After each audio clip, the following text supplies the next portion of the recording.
네, 수고하셨습니다.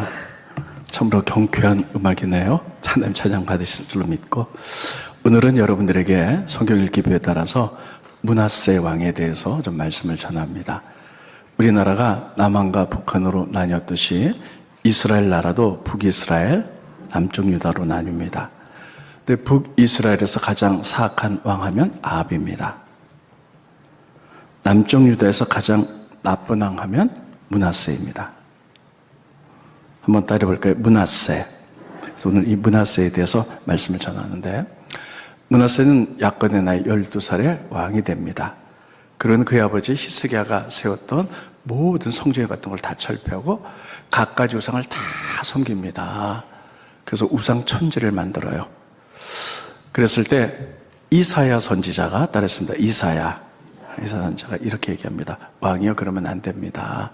그러면 하나님 앞에 하나님이 어려움을 고난을 오게 될 것입니다. 이렇게 얘기도 안 받아들이죠.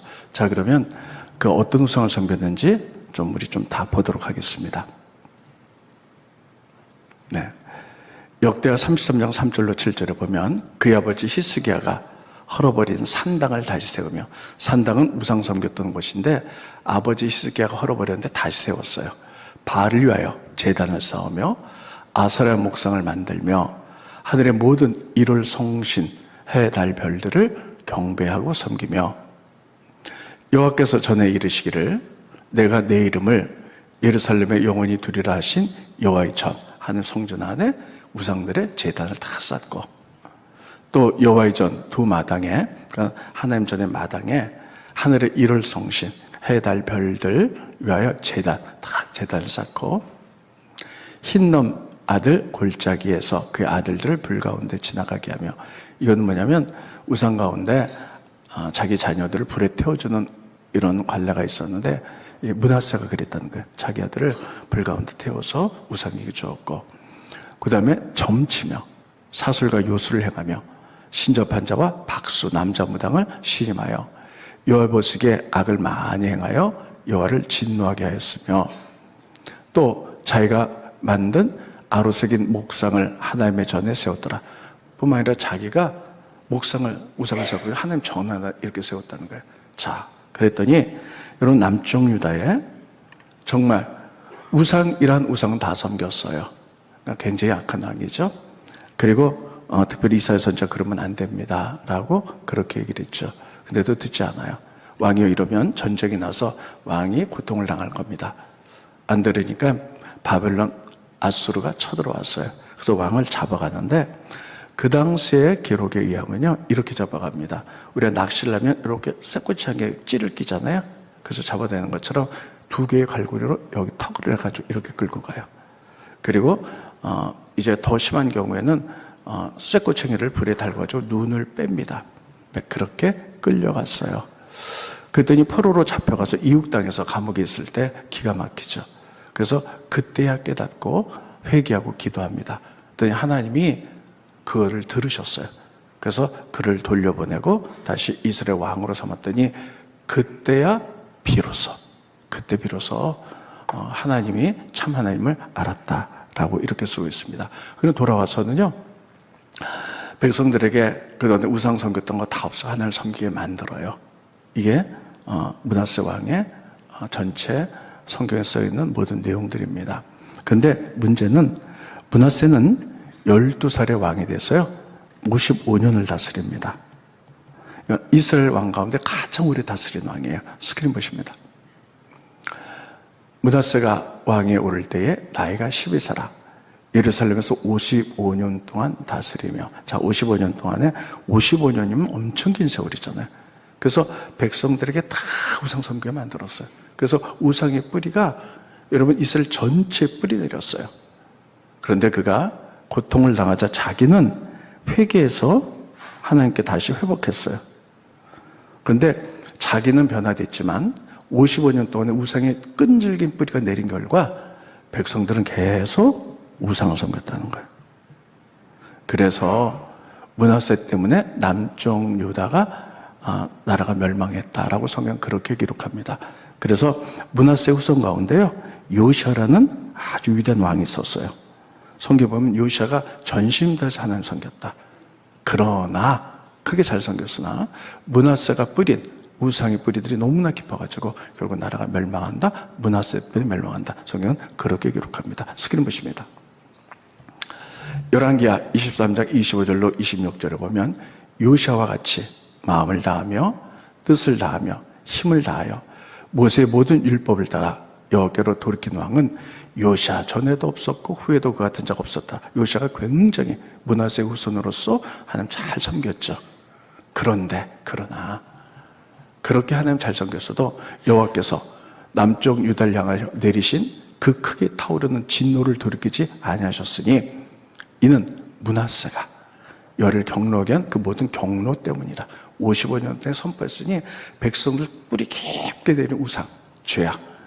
자기는 고통 중에 회개하고 돌아왔으나 그리고 회복됐으나 백성들은 그렇지 않았다는 거예요. 그래서 므낫세 때문에 나라가 멸망했다라고 성경이 그렇게 기록하고 있습니다. 자, 그러면 이 이야기를 통해서 오늘 좀 세 가지로 말씀을 전할 텐데요. 나에게 와닿는 말씀을 여러분 아멘으로 받아들이시고 또 그것을 삶으로 실천하는 역사가 일어나길 바랍니다.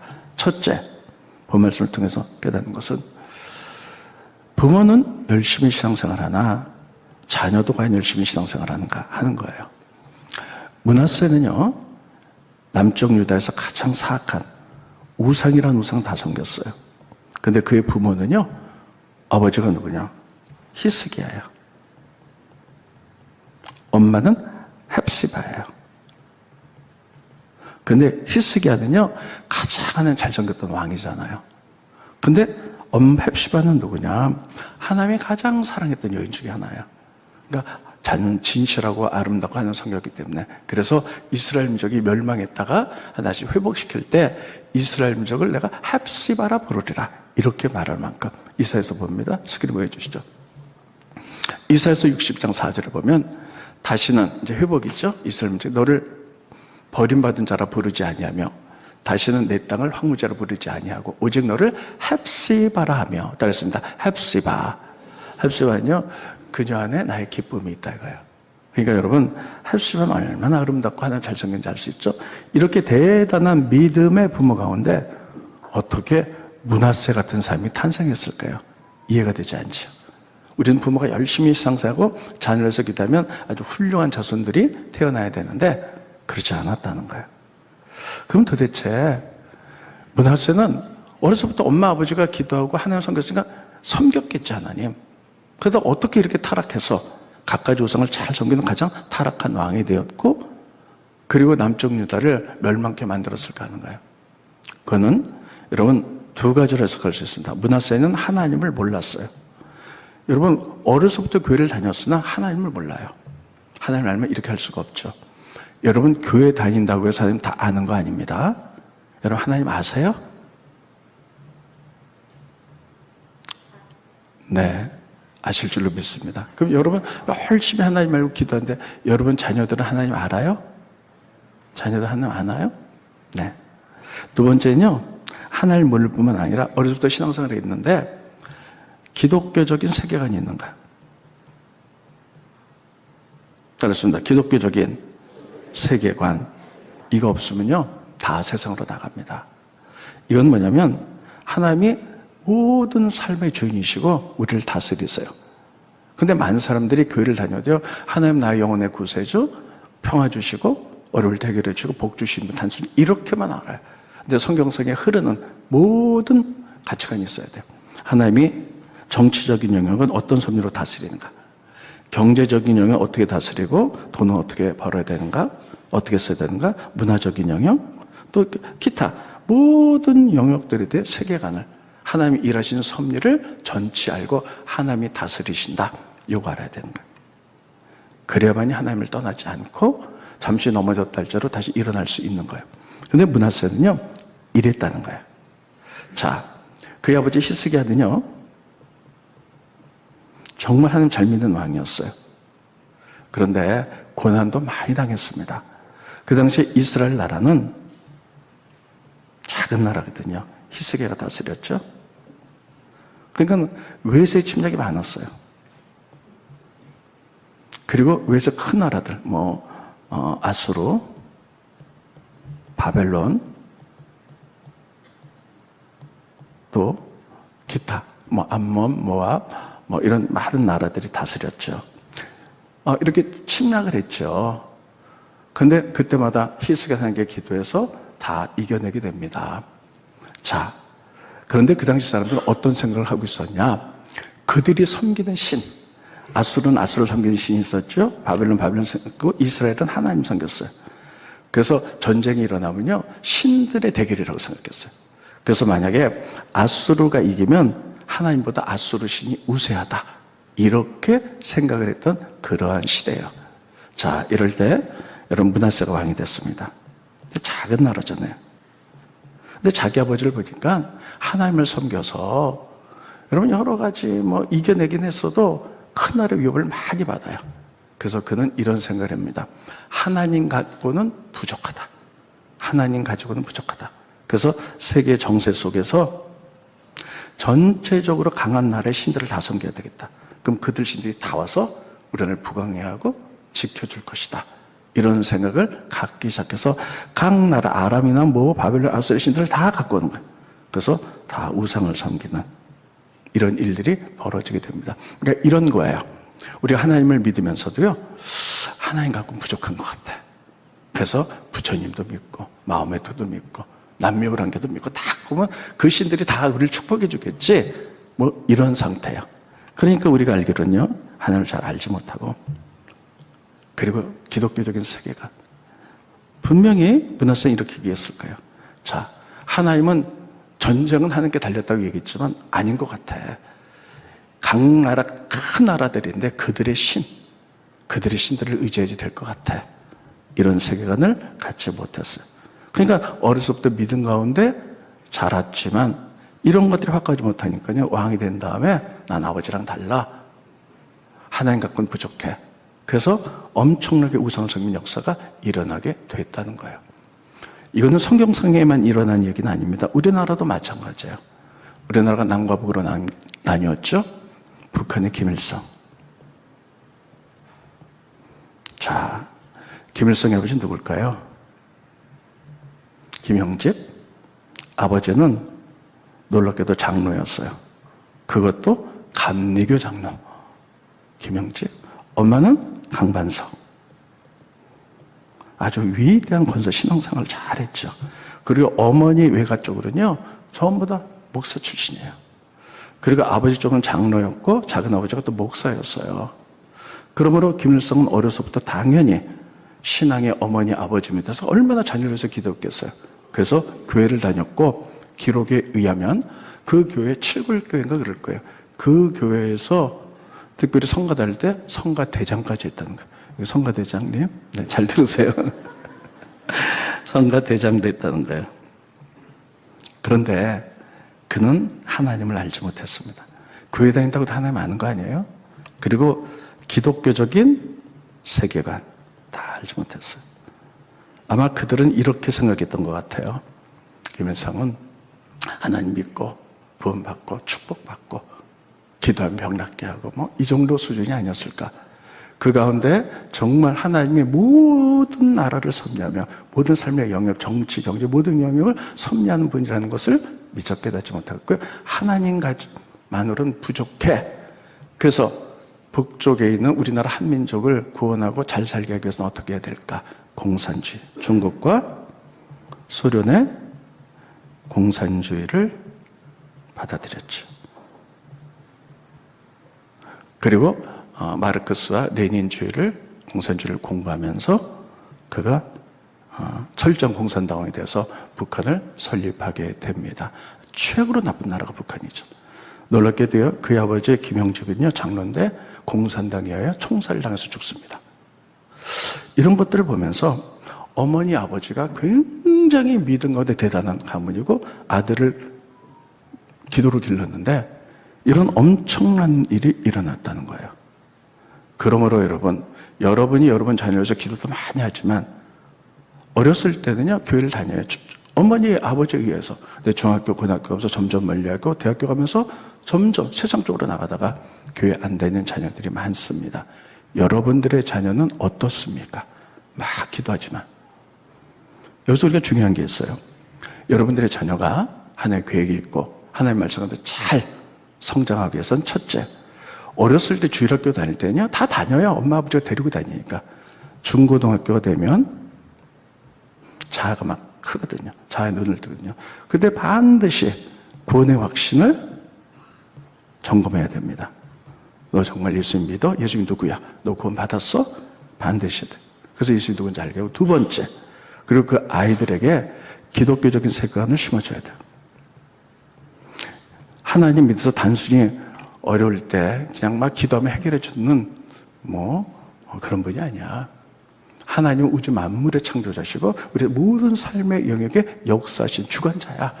너 인생도 주관하고, 그리고 우리의 사업, 정적인 문제, 그리고 경제적인 모든 부분을 주관하는 자야. 그분이 하셔. 이런 것들을 정확히 심어주면요, 아이들이 잠시 넘어졌다 할지라도 다시 일어나 하나님 앞에 올 수 있다는 거예요. 그러므로 여러분들의 자녀는 지금 어떻게 되는지 생각해 보시고요. 우리 참 믿는데, 열심히 자녀를 위해서 기도하는데, 우리 자녀가 어렸을 때 교회 다니다가 중고등학교 때 뿔뿔이 세상으로 나갔다, 믿지 않는 불교 믿거나 다른 우상 섬기는, 남묘란계 섬기는 그런 배우자를 얻어서 오히려 그쪽에 빠져서 교회를 안 다니고 교회 핍박하고 이런 경우는 없는지 반드시 생각해 보시기를 바랍니다. 이건 영적 전쟁이에요. 그래서 여러분들이 구원의 확신도 있어야 되고요. 성경만 읽어서, 성경을 읽으면 맨날 스토리 위주로 읽잖아요. 그 밑에 흐르는 하나님의 역사, 하나님이 어떻게 세상을 이끌어가는가를 분명히 아시고 여러분들이 자녀들에게 교육하시기를 예수님의 이름으로 축원드리겠습니다. 두 번째, 고난의 문제입니다. 우리 이렇게 생각을 해요. 하나님 믿으면 고난 끝, 행복 시작. 하나님 믿었으니까 이제 꽃길만 있을 거야. 근데 절대 그렇지 않아요. 여러분, 하나님 믿으면 바로 고난부터 시작되는 거 기억하셔야 돼요. 자, 이스라엘 민족이 애굽을 나왔어요. 노예 생활하다가. 그러다 가나안 땅에 들어가죠. 가나안 땅 들어갔는데 바로 들어간 게 아니에요. 40년 광야, 고난이 있었어요. 그래서 하나님만 의지하는 방법을 배우는 거예요. 그리고 가나안 땅에 들어갈 수 있는 만한 그릇들을 만들어내는 거예요. 여러분, 하나님은 축복의 하나님인 줄 믿습니다. 그랬습니다. 내가 믿는 하나님은 축복의 하나님이다. 근데 내 믿음이 그렇지 요만해. 하나님 막 부어주셔도 요만큼만 축복 주시고 다 쏟아버려. 그래서 하나님이 원하는 축복의 그릇으로 만들고 이걸 깨트려야 되거든요. 그래서 큰 그릇을 만든 연단, 이게 바로 고난입니다. 그래서 우리가 하나님 믿으면서 고난 오는 것, 고난은 이렇게 해석합니다. 따르겠습니다. 위장된 축복이다. 다시요. 고난은 위장된 축복이다. 이게 포장되어 있어요. 겉으로는 고난이 그 안에 축복이에요. 그래서 여러분, 우리 고난 없이 그냥 날씨도요, 비도 안 오고 맨날 맑은 날만 쨍쨍하면 얼마나 좋을까. 피크닉 가기도 좋은데, 근데 맑은 날만 계속되면 어떻게 되는 줄 아세요? 이 땅이 다 사막이 되고 말아요. 비 오는 날도 필요하고 다 필요합니다. 그래서 여러분, 우리들이 고난이 오잖아요. 근데 고난 때문에 기도하는 거예요. 어려우면. 그래서 우리의 믿음이 더 견고해지는 줄 믿으시기 바랍니다. 한 단계 더 성적에 나가는 거예요. 두 번째, 우리가 죄를 져서 고난을 받으면요, 회개하면 하나님이 자비와 긍휼을 베푸셔서 회복시켜 주신 줄 믿으시기 바랍니다. 이거를 므낫세가 깨닫는 거예요. 자, 므낫세가요, 다 우상이랑 우상을 다 섬겼잖아요. 그런데 이사야 선지자가 얘기합니다. 그렇게 믿으면 안 돼. 하나님께 징계받아. 근데 무시하죠. 그래가지고 여러분, 이 말씀 무시했는데 정말 하나님의 경고가 현실이 된 거예요. 그래서 아수르가 쳐들어갔고요, 끌려가요. 그래서 그 바벨론에 포로로 끌려서 왕이지만 비참하게 있습니다. 그때 이 고난을 통해서 회개하는 거예요. 회개했더니 하나님이 그를 회복시켜 주세요. 긍휼을 베푸세요. 그래서 그가 돌아옵니다. 그래서 다시 왕자리에 올라서요. 그랬더니 그때 그가 비로소 우상성이 아무것도 아니었구나, 하나님이 정말 참 하나님이구나 깨닫게 되었다. 고난을 통해서 깨닫게 됐다는 거예요. 스크린 보십니다. 자, 역대하 23장 10절에 보면 여호와께서 므낫세가 우상성이니까 므낫세가 그 백성에게 이르셨으나 그들이 듣지 아니하므로. 여기 보면 하나님 직접 말한 건 아니고요, 선지자를 통해서 말했는데 이사야 선지자를 통해서 계속 그렇게 하면 안 돼, 그래만 너희 징계받아, 전쟁이 일어나, 너희 다 망해, 안 믿은 거예요. 그랬더니 넘겨보세요. 스크립. 이제 전쟁이 일어나서 포로로 잡혀갔죠. 그가 환난을 당하여 그의 하나님 여호와 앞에 간구하고, 그때 회개하는 거예요. 곧 나오니까 회개하는 거예요. 그의 조상들 하나님 앞에 크게 겸손하여 기도했으므로 하나님이 그의 기도를 받으시며 그의 간구를 들으시사 그가 예루살렘에 다시 돌아오도록 하나님 그를 베푸셨고요, 다시 왕에 앉게 하시니 므낫세가 따르였습니다. 그제서야, 다시요, 그제서야 여호와께서 하나님이신 줄 알았다. 하나님이 진짜 하나님이시구나, 그것을 깨달았다는 거예요. 따르였습니다. 비로소 그제서야. 그래서 여러분, 은혜 가운데 가장 큰 은혜가 뭔지 아세요? 깨닫는 은혜예요. 혹시 여러분 가운데 어려움 당한 분들이 있습니까? 이 어려움이 왜 왔는지 깨달을 수 있기를 예수님의 이름으로 축원드리겠습니다. 그래서요, 여러분, 우리가 고난은 두려워하지 마세요. 위장된 축복이기 때문에 고난을 통해서 나를 더 믿음으로 견고하게 만들고, 고난을 통해서 내가 기도함으로 말미암아 회개를 통하여 하나님의 긍휼이 부어지기 때문에. 그래서 고난이 올 때 이런 하나님의 섭리를 보면서 정말 감사할 수 있는 믿음이 정말 아름다운 믿음인 줄 기억하시기 바랍니다. 마지막으로 세 번째, 가장 중요한 말씀입니다. 므낫세에 대한 평가가 성경이 달라요. 자, 므낫세 보겠습니다.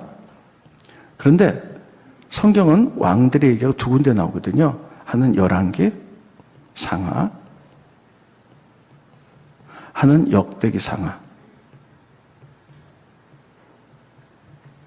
두 군데 나와요. 이게 두 개 다 똑같은 왕들의 얘기예요. 근데 므낫세를 평가하는 게 열왕기가 다르고요, 역대기가 달라요. 열왕기는 뭐라고 되어 있냐면요, 므낫세가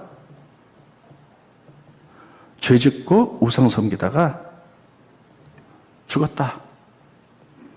그래서 므낫세 때문에 나라가 멸망한다, 이렇게 써 있어요. 근데 역대기는 그렇게 써 있잖아요. 그가 물론 죄를 졌어. 그래서 고난이 왔는데 고난증 회개했더니 하나님이 그로 긍휼을 베푸셨어. 그래서 돌아오게 만들고 회복시켰어. 이렇게 끝나요.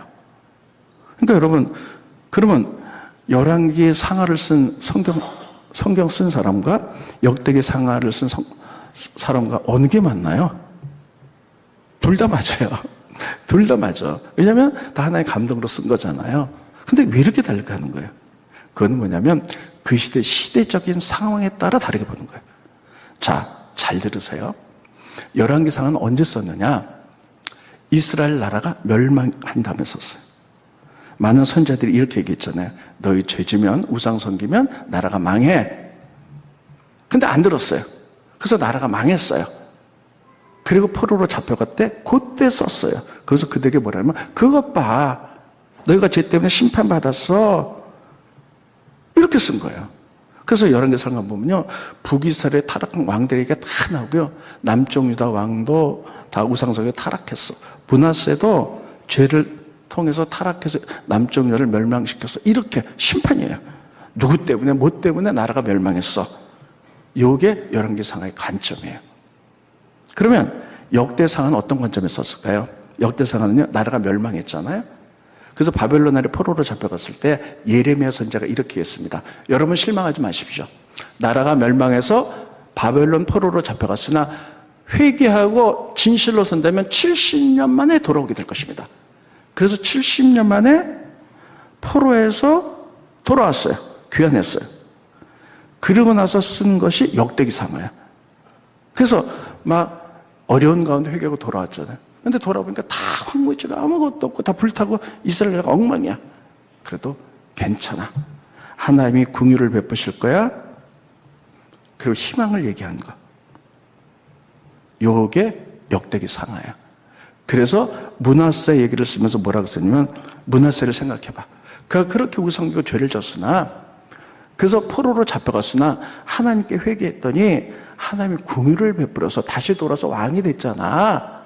그러므로 너희들도 70몇 명 돌아왔을 때 옛날에 누구 때문이야 누구 때문에 이렇게 됐어 말하는 것보다는 이제는 우리가 회개하고 하나님 앞에 정말 하나님을 섬겼을 때 하나님 우리에게 긍휼을 베푸셔서 나를 다시 이렇게 세울 거야 희망을 가져 이 맥락 시선을 쓴 것이 역대상하입니다. 분명히 이해가 되십니까? 이렇게 달라지는 거예요. 그렇다면 여러분 지금 우리나라는 어떤 시각으로 이 땅을 봐야 될까요? 열왕기 시각으로 봐야 될까요? 역대 시각으로 봐야 될까요? 열왕기 시각으로 보면요 맨 이거예요. 우리나라가 지금 이렇게 분열되고 어려운 건 누구 때문이야 누구 때문이야 누구 때문에 그래서 이렇게 됐어. 물론 그것은 우리에게 큰 유익이 되지 않습니다. 그렇게 됐으면 우리가 알고 회개해야 돼요. 어떤 회개? 느헤미야처럼. 느헤미야는 죄진 사람이 아니에요. 근데 나라의 회복을 위해서요 가슴을 치면서 회개했어요. 나와 내 아비 집이 범죄하여 나라가 이렇게 됐습니다. 우리는 대한민국이라는 공동체에 살기 때문에 우리는 죄 짓지 않았지만 우리 공동체에서 나라 민족이 이렇게 된 것은 우리 죄 때문입니다. 회개해야 돼요. 그래서 막 이렇게 누구 때문이야 나 때문이야. 오늘도 아침에 대통령 선거를 이틀 앞두고 뉴스 들으면서 오니까요 막 누구 때문이고 누구 때문에 막 이런 거예요. 이제 그 부분을 그만하고 회개하고요 역대기 선으로 나가야 돼요. 그래서 우리들이 정말 회개하고 정말 하나님 나라를 위해서 정말 위대한 대통령을 잘 뽑는다면 하나님이 우리에게 긍휼을 베푸셔서 우리나라가 세계 열광증에 들어가 아름다운 세계를 주름잡는 나라가 될 줄로 믿습니다.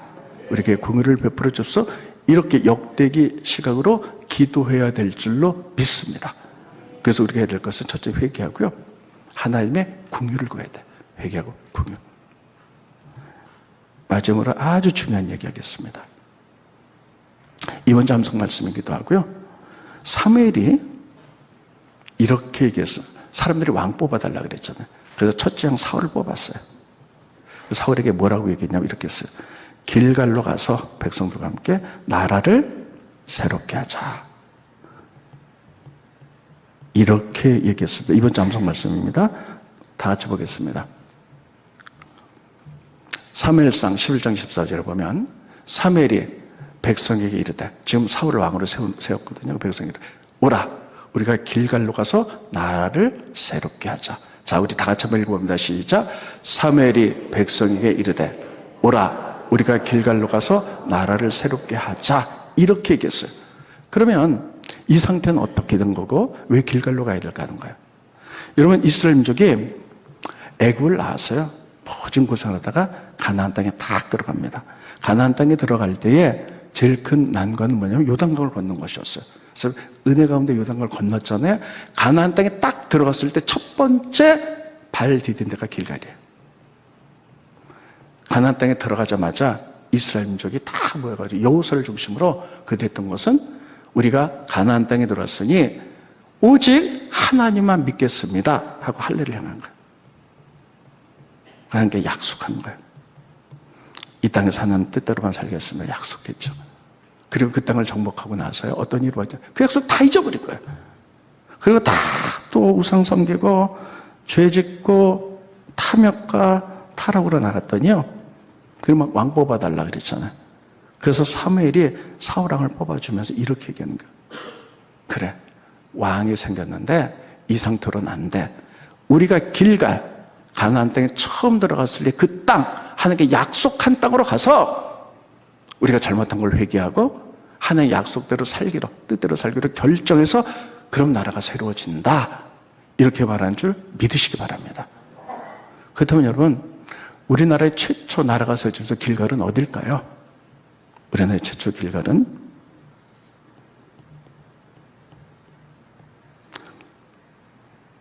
(1948년 5월 31일) 어제죠? 딱 77년 전 어제 우리나라에 처음으로 재헌 국회가 세워졌습니다.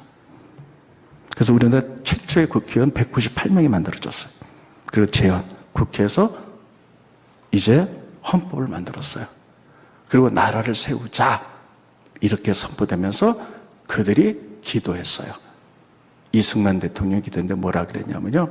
하나님, 한 민족, 이 나라가 기독교의 정신에 세워진 기독교 국가가 되게 하시옵소서. 기도하고 우리나라가 기독교 국가임을 선포했어요. 최초로 나라가 만들어지면서 길갈처럼 그렇게 했어요. 그리고 1948년 8월 15일 정부가 수립됐습니다. 그래서 최초의 대통령 이승만이 대통령이 되고 정부가 수립되면서 기도했죠. 똑같은 기도했어요. 하나님, 이 땅이 하나님이 치려는 기독교 국가가 되게 해주십시오. 기독교 국가로 선포해서 시작됐어요. 우리나라는 기도하면서 기독교 국가로 선포돼서 만들어진 나라인 줄 믿으시기 바랍니다.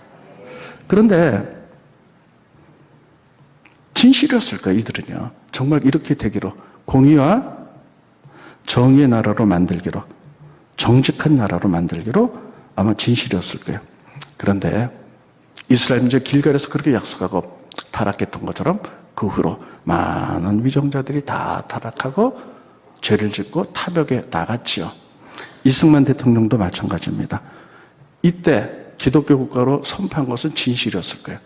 근데 그가 남긴 많은 잘못된 것들이 있죠. 그는 부정부패했고, 그리고 장기 집권했고, 또 많은 피를 흘렸습니다. 제주도 4.3 사건을 통해서, 여수 순천 사건을 통해서 많은 피 흘림이 있었죠.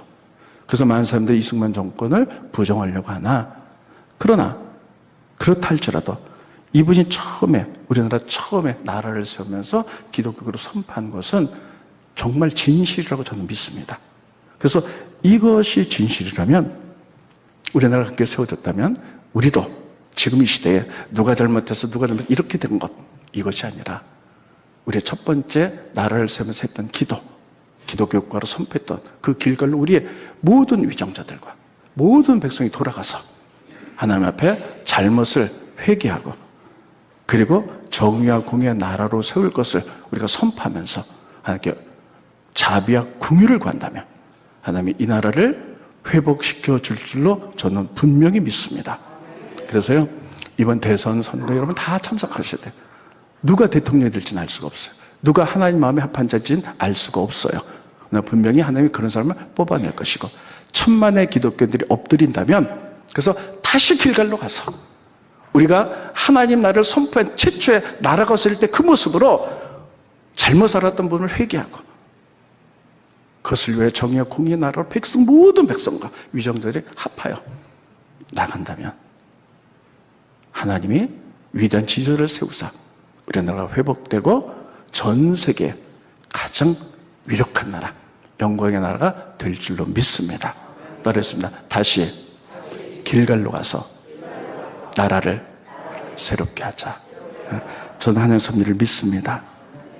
그래서 이 시간 우리 기도하기 전에 찬양을 해볼 텐데요. 내일 모레 대통령 선거가 있죠. 하나님 나라가 임하도록 두 가지 찬송할 때, 처음에는 다 기립하셔서 애국가 부를 겁니다. 그리고 두 번째는요, 하나님의 긍휼을 구할 거예요. 이 땅에 황망을 보시옵소서. 긍휼을 베푸신 주님, 이 땅에 긍휼을 베풀었죠. 두 개 노래하고 그리고 기도가 마칩니다. 다 기립하십니다. 애국가 1절만 합니다.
길갈처럼 최초의 나라 만들어질 때 약속했어요. 기독교 국가.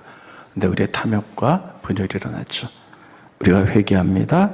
공의를 베풀어 주십시오. 찬양합니다.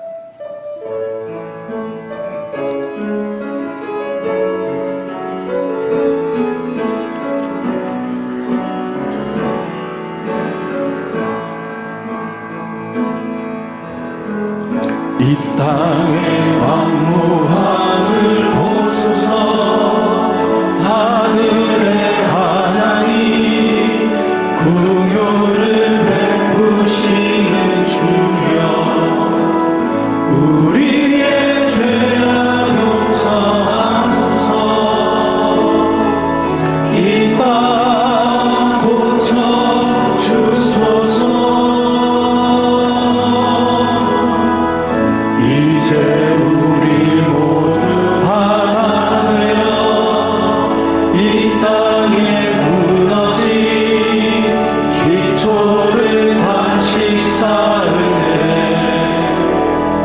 우리의 우상들을 태우시. 성령의 불 임하소서.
기도하겠습니다. 하나님, 문화세를 통하여 배웁니다. 우리의 자녀들 어려서는 신앙생활 잘했는데 하나님 떠나고 있지는 않습니까? 하나님, 아이들에게 구원의 확신과 기독교인 세관을 꼭 심어줘서 이 아이들이 기독교의 맥락을 이어가는 새로운 역사를 이룰 수 있도록 축복하여 주시옵소서. 또 아버지, 원합니다. 이제 길갈로 가서 나를 새롭게 하자. 이 말씀을 머리에 새기고 마음에 새기고, 특별히 우리나라 첫 번째 시작된 길갈이 이제 하나님 재헌국회와 정부수를 통해서 나라가 세워질 때 모든 국회의원들이 기도하며 이 땅이, 이 나라가 기독교 국감을 선포했습니다. 하나님, 그 길갈로 돌아갈 수 있도록 도와주시옵소서. 우리 모두 힘을 합쳐요 모든 백성들과 위정자들이 회개하고 우리의 탐욕들을 버리며 우리가 길갈로 돌아와서 하나님의 이제 위대함 가운데 그분의 지배를 받을 때 하나님 다시 회복되고 또 놀랍게 열강의 나라가 되어갈 수 있도록 축복하실 줄로 믿습니다. 하나님, 축복하실 줄로 믿습니다. 같이하여 주시옵소서. 이제 누구를 정죄할 때가 아니라 하나님 긍휼을 구할 때인 줄 믿습니다. 하나님, 우리의 잘못 용서하시고 이 땅에 긍휼을 베푸셔서 전 세계 가장 위대한 국가로 탄생할 수 있도록 도와주시옵소서. 예수님의 이름으로 기도합니다. 아멘.